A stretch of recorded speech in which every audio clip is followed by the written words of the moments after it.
నమస్తే, welcome to NH TV. పశ్చిమ బెంగాల్ ముఖ్యమంత్రి మమతా బెనర్జీ మరొకసారి హిందువులపై తనకున్నటువంటి ద్వేషాన్ని బయటపెట్టారు. ఓట్ల రాజకీయాల కోసం, ఓటు బ్యాంకు కోసం ఎంతకైనా దిగజారుతారు అని మరొకసారి నిరూపించారు. మనందరికీ తెలుసు, ఏప్రిల్ 8వ తారీఖు నుంచి కొత్త వక్ఫ్ చట్టం దేశవ్యాప్తంగా అమల్లోకి వచ్చింది. అది అన్ని రాష్ట్రాలు ఫాలో కావాల్సిందే. కానీ నాకు ఈ నిర్ణయంతో సంబంధం లేదు, రాజ్యాంగంతో సంబంధం లేదు. నా వెస్ట్ బెంగాల్లో ఈ కొత్త వక్ఫ్ చట్టాన్ని నేను అమలు జరగనివ్వను, ముస్లింలను కాపాడుకుంటాను, ముస్లింల ఆస్తులకు నేను అడ్డుగా ఉంటాను అని మరొకసారి సెంటిమెంట్ పండించేటువంటి ప్రయత్నం చేశారు మమతా బెనర్జీ. 33% మా రాష్ట్రంలో మైనారిటీలు ఉన్నారు, వాళ్ళని నేను బయటకు విసిరేయలేను, అసలు ఎవరు విసిరేయమన్నారు ఆవిడ్ని. తర్వాత కొన్ని ప్రశ్నలు అమలు చేయడం అనేది రాష్ట్ర ప్రభుత్వం చేతుల్లో ఉంటుందా? ఎందుకంటే ఒకసారి సెంట్రల్ వక్ఫ్ కౌన్సిల్ ఉంటుంది, అలాగే ప్రతి రాష్ట్రంలో వక్ఫ్ బోర్డు ఉంటుంది. ఒకసారి కేంద్ర ప్రభుత్వం నిర్ణయం తీసుకున్న తర్వాత అది దేశవ్యాప్తంగా అమలు చేయాల్సిందే. కానీ నేను అమలు చేయను అంటున్నారు. అంటే మరి మమతా బెనర్జీ గారికి ప్రత్యేకమైనటువంటి రాజ్యాంగం ఏమైనా ఉందా? ఇది సూటిగా వేయాల్సినటువంటి ప్రశ్న. మరి హిందువులను రక్షించాల్సినటువంటి బాధ్యత ఆమెకి లేదా? 33% మంది మైనారిటీలు ఉన్నారని చెబుతున్నారు. మరి మిగిలిన 70 పైగా శాతం మరి హిందువుల మాట ఏంటి? వాళ్ళు కూడా ఓట్లేసి గెలిపించారు కదా. మరి ఈ ప్రశ్న కూడా మమతా బెనర్జీ గారిని అడగాల్సినటువంటి అవసరం ఉంది. ఈ అంశాన్ని గురించి కాస్త విశ్లేషించే ప్రయత్నం చేద్దాం. నాతో జాయిన్ అవుతున్నారు హైకోర్టు అడ్వకేట్, టీబీజేపీ నాయకురాలు రచనారెడ్డి గారు. రచనారెడ్డి గారు నమస్తే. నమస్తే అండి. రచనారెడ్డి గారు, ఇది మనకు కొత్త ఏమీ కాదు. మమతా బెనర్జీ గారి నుంచి ఇలాంటి స్టేట్మెంట్ రావడం అనేది ఏదో సెంటిమెంట్ పండించేటువంటి ప్రయత్నంగా మీరు చూస్తారా? 33% మైనారిటీలు నేను విసిరేయలేను, నేను ముస్లింలను కాపాడుకుంటాను, ముస్లింల ఆస్తులను నేను పరిరక్షిస్తానంటూ మాట్లాడుతున్నారు. దేనికోసం? అయితే అందరికీ నమస్కారం అండి. మమతా బెనర్జీ గారు అంటే ఇది ఒక ఉద్దేశపూర్వకంగా ప్రొవోక్ చేయడానికి ఇస్తున్న స్టేట్మెంట్స్. ఎందుకంటే ఇక్కడ క్లియర్ గా పార్లమెంట్ లో బిల్లు ఆమోదమైంది. ఎవరికి ఇష్టమైన కష్టమైన ఏమైనా జేపీసీలోకి వెళ్ళి అక్కడ జరగాల్సిన ఉదంతాలన్నీ జరిగి దాని తర్వాత పార్లమెంట్ లో క్లియర్ అయిపోయింది. సో ఒకసారి సెంట్రల్ గవర్నమెంట్ ఒక సబ్జెక్ట్ మీద ఒక డెసిషన్ తీసుకున్నప్పుడు, అంటే పార్లమెంట్ ఒక డెసిషన్, ఒక చట్టం తీసుకున్నప్పుడు ఆ చట్టము ఖచ్చితంగా దేశం మొత్తం పొందుపరచవలసి వస్తుంది, ఖచ్చితంగా ఉంటుంది. దానికి మమతా బెనర్జీ గారు ఎవరేం చెయ్యలేరు. అయితే ఇండివిజువల్ గా స్టేట్స్ చట్టాలు పెట్టుకుంటారు, అది సెంట్రల్ గవర్నమెంట్ చేసిన చట్టానికి లోబడి ఉంటేనే. సో ఇప్పుడు ఏదన్నా వెస్ట్ బెంగాల్ కి అవసరమైన చిన్న చిన్న ఇంక్లూజన్స్ చేసుకోవచ్చు, కానీ పెద్ద అది కూడా వెస్ట్ బెంగాల్ ఒక బిల్లు పాస్ చేసి ఆ బిల్లు ఆమోదం ముద్ర ఎప్పుడు పడుతుంది? సెంట్రల్ గవర్నమెంట్ నుంచి దానికి మీ వెస్ట్ బెంగాల్ కి సంబంధించిన మీ వక్ఫ్ దాంట్లో ఇది ఉండొచ్చు అనే ఆమోద ముద్ర పడ్డప్పుడే అది చట్టంగా వెస్ట్ బెంగాల్ కి మాత్రమే చట్టంగా మారే అవకాశం ఉంటది. ఇప్పుడు మీకు ఒక ఎగ్జాంపుల్ ఇస్తాను. ఇప్పుడు ల్యాండ్ అక్విజిషన్ యాక్ట్ 2013 ఉంది, భూసేకరణ చట్టం 2013. అది యునానిమస్ గా పార్లమెంట్ లో పెద్ద మెజారిటీ తోని పాస్ అయింది. అయితే కేసీఆర్ హయాంలో ఉన్నప్పుడు చాలా ప్రాజెక్టులు, భూసేకరణ కేసులు అదంతా జరిగినట్టు అందరికీ తెలుసు.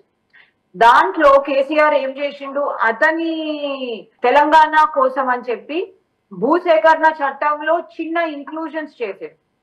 ఆ ఇంక్లూజన్స్ ప్రెసిడెన్షియల్ అసెంట్, అంటే మీదికి పార్లమెంటరీ అసెంట్ కోసము, అంటే law ministry assent, presidential assent కోసం మీది పోయింది, రిజెక్ట్ చేసిండు. మళ్ళీ వాళ్ళు చేసిన రికమెండేషన్స్ ని ఇంక్లూడ్ చేసిన తర్వాతనే తెలంగాణకు మాత్రము ఆ చిన్న చిన్న ఇంక్లూజన్స్ ని అలౌ చేసింది. సో ల్యాండ్ అక్విజిషన్ చట్టం 2013 ఉంది, తెలంగాణ ల్యాండ్ అక్విజిషన్ అమెండ్మెంట్ 2017 కూడా ఉంది. సో అలాగే వక్ఫ్ సెంట్రల్ గవర్నమెంట్ పరిధిలో ఉంది.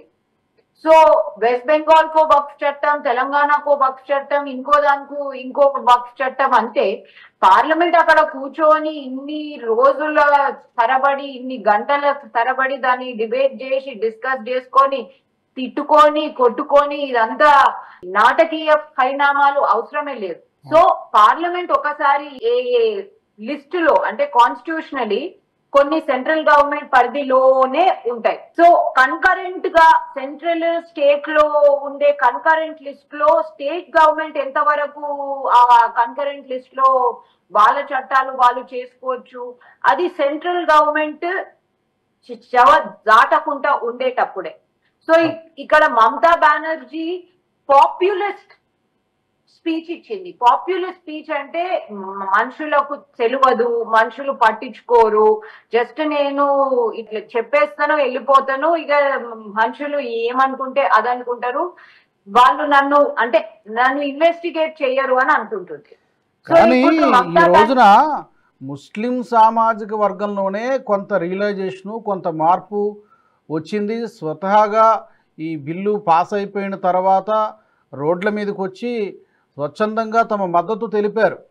అంటే అలాంటి తరుణంలో మధ్యప్రదేశ్ భోపాల్లో ఇంకా కొన్ని చోట్ల అలాంటి తరుణంలో ఇంకా ఆ సామాజిక వర్గాన్ని రెచ్చగొట్టడమే పనిగా ఇలాంటి కామెంట్స్ చేస్తున్నారా మమతా బెనర్జీ? ఇంకా నేనేదో మీకు ప్రతినిధిగా ఉన్నాను అని ఇంకా వాళ్ళు ఓట్ల కోసమే పాకులాడుతున్నారా?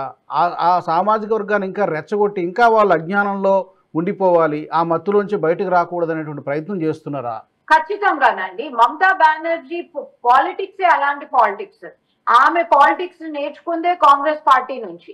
ఏంటంటే వీళ్ళను ఒక స్లంబర్, ఒక డ్రగ్డ్ స్లంబర్ మోడ్ లో ఉంచడం, వీళ్ళను ఓట్ల కోసం వాడుకోవాలి, ముస్లిం సామాజిక వర్గాన్ని చీల్చి హిందూ సామాజిక వర్గం నుంచి అంటే రెస్ట్ ఆఫ్ ఇండియా భారతదేశంలో ఉన్న ఇతర వర్గాల నుంచి చీల్చి వాళ్ళను ఓట్ల కోసం వాడుకోవాలి. కన్సాలిడేటెడ్ ఓట్ బ్యాంక్ అన్నమాట.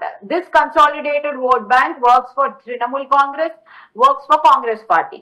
ఇంకో వాళ్ళను ఎట్లెట్లా చీల్చాలనో అది కాంగ్రెస్ పార్టీ ఎట్లైనా ఇప్పుడు కాస్ట్ సెన్సస్ తోని స్టార్ట్ చేసింది అనుకోండి. మమతా బెనర్జీ ఏంటి? Mamata Banerjee always was a street fighter.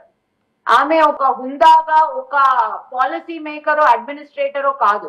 మీరు మొన్ననే కేంబ్రిడ్జ్ లో చూసుంటే ఆమెకు ఏం మాట్లాడాలో ఆమె మాట్లాడుతుంది, ఆమెకైనా అర్థమవుతుందో లేదో మనకైతే అర్థం కాలేదు. సో కేంబ్రిడ్జ్ లో తనను లిటరలీ ఆమె స్పీచ్ ని ఆపి తనను వెళ్ళిపోమన్నారు. అంటే మాకు నీ స్పీచ్ వద్దు, నువ్వొద్దు, నీ రాజకీయం వద్దు, నీ లెక్చరింగ్ వద్దు అని చెప్పేసి. సో అదే ఇక్కడ ఏంటి సందేశ్ ఖాళీ అయినప్పుడు మమతా బెనర్జీ మిస్సిగ్గుగా దాని గురించి ఎటువంటి ఎంక్వైరీ, ఎటువంటి ఇన్సిడెంటల్ అంటే లైక్ అట్లీస్ట్ సిగ్గుల కన్నా మనం ఏం చేస్తాము, పోయి దాని ఎంక్వైరీనో ఏందో సిగ్గుల కన్నా చేస్తాం. నిస్సిగ్గుగా సందేశ్ ఖాళీ జరగనట్టే కావాలని సందేశ్ ఖాళీలో ఉన్న ఆడవాళ్ళంటే కావాలని ఇటువంటి ఉదంతాలు రేపుతున్నారని చెప్పేసి మాట్లాడి సందేశ్ ఖాళీలో ఉన్న బిగ్గెస్ట్ మాలెస్టర్ అండ్ రేపిస్ట్ ఎవరు ఆయన, ఆమె రైట్ హ్యాండ్ మ్యానో లెఫ్ట్ హ్యాండ్ మ్యానో ఏందో అతన్ని కాపాడుకోవడానికి షాజహాన్ అనుకుంటా, చాలా రోజులు అతన్ని కాపాడే ప్రయత్నం చేశారు. అతన్ని కాపాడుకోవడానికి ఆమె the lens that she went to అది చూసి మొన్న ఆర్జీ గారికి ఆమె కోపంలో అంటే ఆమెను ఎవరో ఇది చేసినట్టు నేను రిజైన్ చేయమంటే చేస్తాను అని చెప్పేసి మళ్ళీ ఎందుకు చేయలేదు చెప్పండి. సో ఆమెకి ఇట్లా ప్రొవోక్ చేసి ప్రొవోకేటివ్ గా మాట్లాడి ఒక రోజు న్యూస్ సైకిల్, రెండో రోజు న్యూస్ సైకిల్ ఆమెకు అలవాటు. ఆమెకు ఒక పాలసీ ఆప్టిట్యూడ్ లేదు. అంటే ఒక పాలసీ ఒక అడ్మినిస్ట్రేటర్ గా ఒక పాలసీ డిసిషన్ ని ఎలా వాడుకోవాలి, ఎలా ఇంప్లిమెంట్ చేయాలి, ఎగ్జిక్యూట్ చేయాలి అనే ఆప్టిట్యూడ్ లేదు, ఇష్టం లేదు. ఎందుకు? ఈ ఓట్ బ్యాంక్ ని పొడగొట్టుకోవద్దు కాబట్టి. ఎందుకంటే వెస్ట్ బెంగాల్ అన్ఫార్చునేట్లీ అట్లీస్ట్ ఒక 7 డిస్ట్రిక్ట్స్ లో వెస్ట్ బెంగాల్ డెమోగ్రఫీనే మారిపోయింది. ఎందుకు? బంగ్లాదేశీ ఇన్ఫిల్ట్రేషన్, రోహింగ్యా ఇన్ఫిల్ట్రేషన్ తోని. దానికి కారణం అక్కడున్న ప్రభుత్వాలే. వాళ్ళు అక్కడున్న ప్రభుత్వాలే రెడ్ కార్పెట్ పరిచి వెల్కమ్ చెప్పి వాళ్ళని అన్ని కార్డులు, ఆధార్ కార్డులు, ఓటర్ కార్డులు, రేషన్ కార్డులు అన్నీ ఇచ్చి వాళ్ళకి ఉపాధి కల్పించి, కేవలం ఇదంతా అక్కడ ప్రభుత్వాలే ఒక సిస్టమేటిక్గా చేస్తున్నాయి. వాళ్ళకు ఉపాధి కల్పించి భారతీయులకు ఉపాధి కోల్పోయేలాగా చేసి, అవును, వాళ్ళకు ఇలాగో అలాగో ఇక అంతా బ్లాక్ మెయిల్ టాక్టిక్సే కదా. నీకు ఓటేయాలన్నా లేకపోతే నీ ఓట్ బ్యాంక్ కావాలన్నా అంటే నువ్వు నాకు ఇది చేసి పెట్టు. సో వాళ్ళకు ఉపాధి కలిగిస్తూ, ఓటేసే హక్కు కలిగిస్తూ, అది కూడా ఇల్లీగల్ గా కలిగిస్తూ, భారతీయులకు అంటే వెస్ట్ బెంగాల్ లో ఉండే భారతీయులకు, వెస్ట్ బెంగాలీస్ కి ఉపాధి హక్కుని కోల్పోయేలాగా చేయడం అన్నమాట. సో ఆ డెమోగ్రఫీ భయంకరంగా మారిపోయింది. అంటే డెమోగ్రఫీతో పాటు ఇంకొక విషయం ఏంటంటే, రీసెంట్గా మనం చూసాం సుప్రీంకోర్టు 25,000 మంది టీచర్లని అనర్హులుగా ప్రకటిస్తూ నిర్ణయం తీసుకుంది. వాళ్ళని ఒక పెద్ద స్కామ్ చేసి వాళ్ళ పార్టీ అనుచరులకి లేకపోతే అనుకూలంగా ఉండే వాళ్ళకి ఆ టీచర్ రిక్రూట్మెంట్లో కొన్ని లక్షల మంది రాస్తే కేవలం వాళ్ళకి కావాల్సిన వాళ్ళకి పోస్టులు ఇప్పించుకొని ఆ విధంగా కూడా తన ఓటు బ్యాంకుని స్ట్రెంథన్ చేసుకునే ప్రయత్నం చేశారు ఆవిడ. ఖచ్చితంగా. సో మమతా బెనర్జీ చెయ్యలేనిది ఈమె చెయ్యదేమో అని మనము ఆశ్చర్యపోవడం అనేది ఏది లేదు. She's capable of anything and everything to stay in power. So ఇప్పుడు మనం వక్ఫ్ దగ్గరికి వస్తే ఆమె చెప్పినంత మాత్రాన అది ఇంప్లిమెంట్ చేయరాదు అని కాదు. ఇఫ్ షీ వోంట్ ఇంప్లిమెంటెడ్, ఆమె వక్ఫ్ అమెండ్మెంట్ బిల్ ని వెస్ట్ బెంగాల్ లో ఇంప్లిమెంట్ చేయకపోతే central government can certainly take her to task. ఎందుకంటే ఆమెకు అగేన్స్ట్ కేసులు ఫైల్ చేయొచ్చు, ఆమె గవర్నమెంట్ కి అగేన్స్ట్ కేసులు ఫైల్ చేయొచ్చు. సెంట్రల్ గవర్నమెంట్ ఏం చేయాలనుకుంటే అది కూడా చేయొచ్చు. సో ఒక భారతదేశంలో ఉంటూ ఒక రాష్ట్రం అవుతూ నేను దాన్ని ఫాలో చేయను అని అనడానికి వీలు లేదు. అండ్ అది అంటే నమ్మే వాళ్ళు కూడా ఇప్పుడు ఏం లేరండి. So a state government cannot not follow a central act. అలాగే ఇప్పుడు ముస్లింల మీద ప్రేమ ఒలకబోస్తున్నారు కానీ మరి ముఖ్యమంత్రి అంటే రాష్ట్రంలో ఉన్న అందరూ ప్రజలకి ముఖ్యమంత్రి, కేవలం ఒక సామాజిక వర్గానికి మాత్రమే ముఖ్యమంత్రి కాదు కదా ఆమె. ఇప్పుడు మీరన్న సందేశ్ ఖాళీ గురించి మాట్లాడాము. బంగ్లాదేశ్లో అన్ని నెలల పాటు హిందువుల మీద అత్యాచారాలు, దౌర్జన్యాలు, ఎన్ని అకృత్యాలు జరిగాయి. మరి అప్పుడు ఈ మమతా బెనర్జీ మరి ఎక్కడికి వెళ్ళిపోయారు? అప్పుడు ఎక్కడ మాట్లాడడం లేదే, ఎప్పుడో ఏదో ఒక్కసారి ఒక చిన్న స్టేట్మెంట్ ఇచ్చినట్టున్నారు తప్పితే ఎక్కడ ఏమి దాని ప్రతిఘటన కానీ ఏం లేదు, ఏమీ లేదు. సందేశ్ ఖాళీలో ప్రతిఘటన మాటనే లేదు, ఏమి లేదు. అందుకనే సిబిఐ రావాల్సి వచ్చింది కదా. సిబిఐని కూడా కొట్టిండ్రు కదా సందేశ్ ఖాళీ ఇన్సిడెంట్ లో. సో ఇప్పుడు ఆర్జీకర్ ఇన్సిడెంట్ తర్వాత కూడా ఆమెకు ఒక రకమైన సారీ కూడా చెప్పలేదు. నేను నా రాష్ట్రంలో ఉన్న లా అండ్ ఆర్డర్ సిచ్యువేషన్ కి నేనే రెస్పాన్సిబుల్ అని సారీ అంటే ఒక ఆడ మనిషి అంటే ఒక మహిళకు ఇంత ఘోరమైన ఇది జరిగింది, ఒక బీభత్సకరమైన క్రైమ్ జరిగింది. ఈమెకు ఉలుకు లేదు, పలుకు లేదు. ఈమెను నిలదీస్తే కోపం రావాలా? అలా ఎందుకైనా చీఫ్ మినిస్టర్ అంత మాత్రమన్నా చెప్పాలా కదా. అండ్ నీ రాష్ట్రం ఎక్కడుండే ఎక్కడికి వచ్చింది అంటే లైక్ నీ రాష్ట్రం జీడిపి కమ్యూనిస్టులు కాస్త దాన్ని చంపేసిండ్రు. ఈమె మొత్తము వెస్ట్ బెంగాల్ ఎకానమీని చితిలిపోయేలాగా చేసింది. ఈ వీళ్ళు ఇల్లీగల్ ఇన్ఫిల్ట్రేషన్, మాఫియా, ఈ క్రిమినల్ సిండికేట్స్, ఆడవాళ్లకు ప్రొటెక్షన్ లేకపోవడము, ఇంక్రీజ్డ్ క్రైమ్, ముస్లిం అపీజ్మెంట్.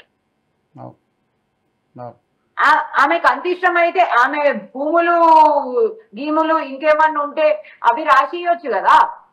భారతదేశ భూములు ఇష్టం వచ్చినట్టు మావి అంటే ఎందుకు ఊరుకుంటారండి? ఎవరు ఊరుకుంటారు? సిగ్గా ఉండాలా? అంటే మనందరికి అంటే భారతీయులకు అందరికి అంటున్నా, ఒక ఆర్గనైజేషన్ ఎటువంటి ప్రాపర్ డాక్యుమెంటేషన్, లెక్క పత్రము, లింక్ డాక్యుమెంట్లు, ఎప్పుడు స్టార్ట్ అయింది, ఎప్పుడు ఎండ్ అవుతుంది, ఏమి లేకుండా 8 లక్షల ఎకరాలకు ఆధిపత్యం చెలాయిస్తుంది అని అంటున్నారంటే అసలు మనం ఎక్కడున్నాము? భారతదేశం ఇంత కూడా లేదు, పెద్ద దేశమే. 3rd largest owner of land అంటే సిగ్గుండాలి. ఒక organisation military land owner, military is the largest land ఓనరా? Thank God. ఏమో ఈ వక్ఫ్ అమెండ్మెంట్ రాకపోతే ఇంకా 2-3 ఏళ్లకు లార్జెస్ట్ ల్యాండ్ ఓనర్ ఏమో. మిలిటరీ లేదు, గిల్టరీ లేదు, రైల్వేస్ లేవు, ఏమీ లేవు. Railways are essential for the economy, for the country, for the welfare. Military is essential for the national security. Military, navy, armed forces. వాళ్ళకు లేని భూమి వక్ఫ్ వచ్చేసిందంటే అసలు మనం ఎక్కడున్నాము, ఏ కాలంలో ఉన్నాము, ఏం చేస్తున్నాము, దేశం ఎటు పోతుంది అని ఇంగిత జ్ఞానము, ఒక రియలైజేషన్ కూడా లేని మనిషి అయినప్పుడు ఇక వెస్ట్ బెంగాల్ కి ఇంకేం సిక్కుంటది సార్? మమతా బెనర్జీ ఒక్కరే కాదులేండి, ఇప్పుడు ఇదే బాటలో ఈ మైనారిటీ అపీజ్మెంట్ పేరుతోటి మమతా బెనర్జీ ఒక్కరే కాదు, కాంగ్రెస్ పార్టీ, సమాజ్వాదీ పార్టీ, ఇక్కడ నేషనల్ కాన్ఫరెన్స్ కూడా సుప్రీంకోర్టుకి అప్రోచ్ అయినట్టుంది. ఇంకా డిఎంకే దాదాపు ఒక 12-13 పిటిషన్లు సుప్రీంకోర్టులో ఉన్నాయి. రేపు 16వ తారీఖున వీటన్నిటి మీద విచారణ కూడా జరుగుతోంది. అంటే వీళ్ళందరికీ ఇంత క్లియర్గా పార్లమెంట్లో ఎక్స్ప్లెయిన్ చేసిన తర్వాత ఎంత గుత్తాధిపత్యం నడుస్తోంది, ఎన్ని లక్షల ఎకరాలు కేవలం బందీ అయిపోయినాయి, నిరుపయోగంగా దేశానికి ఉపయోగపడకుండా అలాగ బందీ అయిపోయినాయి, కేవలం కొంతమంది ప్రైవేటు వ్యక్తుల చేతుల్లోకి వెళ్ళిపోతున్నాయి. ఇంత క్లియర్గా ఎక్స్ప్లెయిన్ చేసిన తర్వాత కూడా ఇంకా మరి రాజ్యాంగ విరుద్ధం అంటూ ఇంకా ఆ సామాజిక వర్గాన్ని మరి మోసం చేస్తున్నారా ఏమో అర్థం కావట్లేదు. ఏం జరుగుతుందో చూడాలి. కానీ బట్ దీనికి సుప్రీంకోర్టు కూడా బహుశా, ఎందుకంటే ఆల్రెడీ చట్టరూపం అయిపోయింది, ఇంకేమైనా చేస్తున్నారు. మీరు గుత్తాధిపత్యం అంటే గుత్తాధిపత్యమే. ఈ సిగ్గులేని పాలిటీషియన్స్ కి అంటే ఎండోమెంట్ డిపార్ట్మెంట్ ఉన్న లేని లెక్కలు పత్రాలు, ఇక్కడ నుంచి అక్కడ నుంచి ఈ గుడికి ఇంత చెరువు ఉంది, ఈ గుడికి ఇంత ఇది ఉంది, అంత ఇది ఉంది అని ఎక్కడెక్కడి నుంచో తీసుకొని వస్తారు. వాళ్ళను అంటే కోట్ల ప్రూవ్ చేసుకుంటానికి ఈ ఎండోమెంట్, ఈ గుడికి ఎంత ఆస్తుంది, ఆ గుడికి ఎంత ఆస్తుంది, ఎంత ఉంచాలి, అది ఇదని వీళ్ళకు లెక్కలు పత్రాలు లేకుండా, నోటిఫికేషన్లు లేకుండా, కొన్ని నోటిఫికేషన్లకు అసలు కొన్నేంది 90% ఆఫ్ ద నోటిఫికేషన్స్ అసలు లింకులే లేవు తెలుసా. అసలు ఆ నోటిఫికేషన్లకు ఎట్లొచ్చింది, దానికి ఒక బేసిస్ అనేది ఉంటది సార్. జస్ట్ అట్లయితే మీరు నేను ఇంకో ఎవరో కూడా నోటిఫికేషన్లను ప్రింట్ చేసేసి మనం పబ్లిష్ చేసేయచ్చు. అట్లా అయిపోయింది తెలుసా. కనిపించిన ప్రతిదీ వక్ఫ్ ల్యాండే అంటారు, అంటారు కదా సార్. ఇంకా దానికన్నా దరిద్రం ఇంకేమన్నా ఉందా సార్? కనిపించిన ప్రతిదీ మాదే అంటే కానిదేది పార్లమెంట్ వక్ఫే, గుడి వక్ఫే, గోపురం వక్ఫే. మీరు వచ్చింది 600 ఏళ్ల కింద, మా దేశమేమో 1000 సంవత్సరాల కిందటి దేశము. అసలు మీ లెక్క ఏంది, మీ పత్రం ఏంది అర్థమే అయితే లేదు. కుంభమేళా జరుగుతున్న ఆ ప్రాంతం కూడా, అందులో 56 ఎకరాలు 60 ఎకరాలు, అది కూడా వక్ఫ్ ల్యాండ్ అంటారు.